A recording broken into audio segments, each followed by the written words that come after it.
ሰሜን ኮሪያ በሁለት ሳምንት ጊዜ ውስጥ የምታካሄደው የወርከርስ ፓርቲ ጉባኤ የሀገሪቱ ቀጣይ የምጣኔ ሀብት የውጭ ጉዳዮችና የመከላከያ ፖሊሲ ግቦችን እንደሚገልጥ በሚጠበቅበት ፕሬዚዳንት ኪም ጆንግ ኡን በ13 ዓመት የዕድሜ ክልል ውስጥ የምትገኘውን ሴት ልጃቸውን ጆአይን ለቀጣይ ስልጣን ተረካቢነት እንዳጯት ተጠቁሟል። በቀጣዩ ጉባኤ ደቡብ ኮሪያ በጠላት ሀገርነት በሕግ ደረጃ ልትፈረጅ ትችል ይሆን የሚለውም የሚጠበቅ ጉዳይ ሆኗል።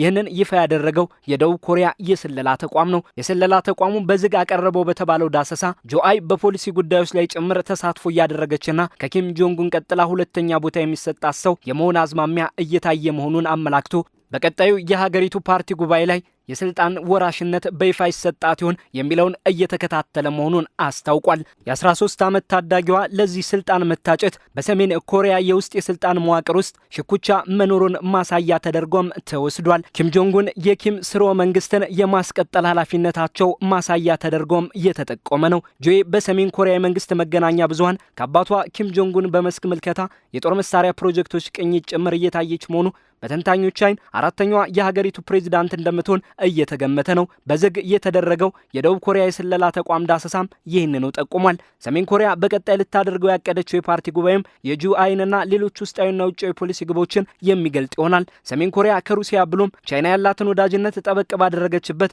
አሜሪካና ሩሲያ ያደረጉት የኒውክሌር ስምምነት ያበቃበት የደቡብ ኮሪያ ከሰሜን ኮሪያ ጥቃት ሊከፈትብኝ ይችላል የሚል ስጋት በቀጠለበት አሜሪካና ቻይና በታይዋን ጉዳይ ውጥረት ውስጥ ባሉበት ወቅት የሚካሄድ መሆኑ ጉባኤውን ተጠባቂ አድርጎታል። ሰሜን ኮሪያ የኒውክሌር የጦር መሳሪያ ባለቤት ሀገር መሆኗ የዓለም አስተላለፍ ላይ የራሷ ሚና እንዲኖራት ያደርጋታል። የፒዮንግያንግ መሪ ኪም ጆንግ ኡን የሀገሪቱን ወታደራዊ አቋም የማዘመን አካል የሆነውን ግዙፍ ባህር ሰርጓጅ መርከብ እንዲገነባ ትዕዛዝ መስጠታቸውም ይታወቃል። ይኸው የባህር ሰርጓጅ መርከብ 10 ያክል ባላስቲክ ሚሳይሎችን መሸከም የሚችል መሆኑ የሰሜን ኮሪያን ወታደራዊ ጥንካሬ ከየብስ በተጨማሪ በባህር ላይ ጭምርም የሚያበረታ ነው። ይህ ደግሞ ለቀጠናው ሀገራት ስጋትን ከፍ የሚያደርግ ነው። ከሰሜን ኮሪያ የጥቃት ስጋት ያለባት ደቡብ ኮሪያ የስለላ ተቋም በእርግጥ ባህር ሰርጓጅ መርከቡ የኒውክሌር ተሸካሚ ይሁን አይሁን ያረጋገጠው ነገር የለም። በዩክሬን ጦርነት ለሩሲያ በሺዎች የሚቆጠሩ ወታደሮቿን ጭምር በመላክ አጋርነቷን ያሳየችው ሰሜን ኮሪያ የዘመናዊውን የውጊያ ልምድ ከማግኘቷ ባሻገር ከሩሲያ በኩል ጦሯን የማዘመኛ ቴክኖሎጂዎችን እንድታገኝ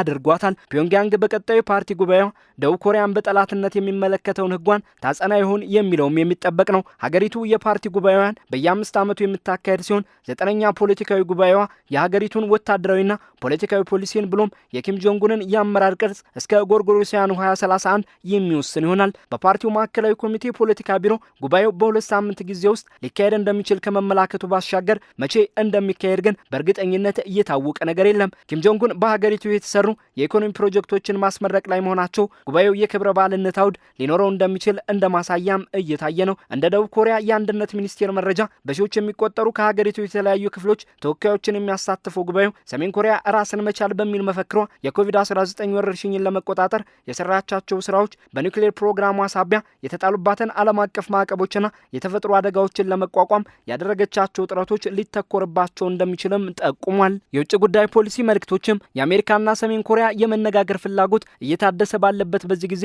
እንደሚተላለፉ ይጠበቃል። የአሜሪካው ፕሬዚዳንት ትራምፕ ቀደም ብለው ከሰሜን ኮሪያው መሪ ኪም ጆንግ ኡን በኒውክሌር ጉዳዮች ላይ የመነጋገር ፍላጎት እንዳላቸው ቢገልጹም ሰሜን ኮሪያ ግን በኒውክሌር ጉዳዩ አልደራደርም ባይናት። ኪም ጆንግ ኡን ትራምፕን የማግኘት ፍላጎታቸውን ግን አንጸባርቀዋል። ደቡብ ኮሪያ በበኩሏ ከሰሜን ኮሪያ ጋር የመነጋገር ጽኑ ፍላጎቷን በተደጋጋሚ ብትገልጽም ሰሜን ኮሪያ ግን ምላሽ ከመስጠት ተቆጥባለች። ቀጣዩ ጉባኤ ይህንንም የሚመልስ ይሆናል ተብሎ ይጠበቃል። የኪም ጆንግ ኡንን ከደቡብ ኮሪያ ጋር ያለውን ግንኙነት የሁለት ጠላት ሀገራት ንድፈ ሀሳብን ጉባኤው ያጸድቅ ይሆን የሚለውም የቀጠናውን ቀጣይ ሁኔታ የሚወስን መልስ የሚሻ ተጠባቂ ጥያቄ ነው። ኪም ጆንግ ኡን ከአውሮፓውያኑ 2023 ጀምሮ የሁለቱን ሀገራት ግንኙነት የጠላትነት አድርገው በይፋ የሚገልጹ ሲሆን በሕግ ግን አልጸደቀም። ቀጣዩ የፓርቲ ጉባኤ ይህንን አቋማቸውን የፓርቲው ሕግ አድርጎ ያጸድቀዋል የሚል ስጋት ሰፍኗል።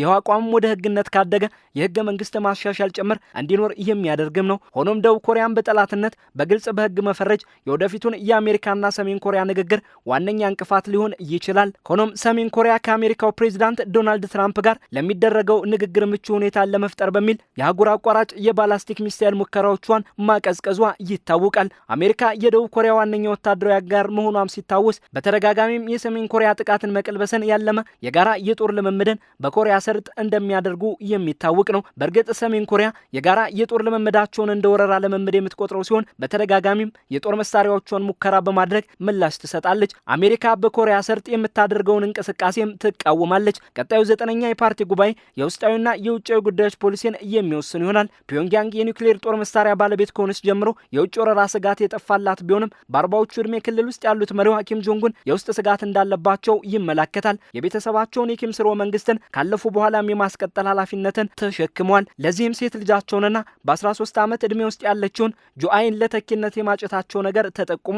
ግና ከቅርብ ጊዜያት ወዲህ አዳጊዋን በትላልቅ የሀገሪቱ እውነቶች ላይ ከጎናቸው እንድትታይና ድምጿ በአንዳንድ የፖሊሲ ጉዳዮች ላይ እንዲሰማ ከማድረግ ባሻገር በቀጣዩ ጉባኤ በይፋ የስልጣን ተረካቢያቸው አድርገው ያውጁ ይሆን የሚለው የሚጠበቅ ይሆናል። ቀጣዩ የሰሜን ኮሪያ የፓርቲ ጉባኤ ለውስጣዊ የስልጣን መዋቅርም ሆነ ለቀጠናው የፖሊሲ አቅጣጫዎችን የሚያመላክት ይሆናል።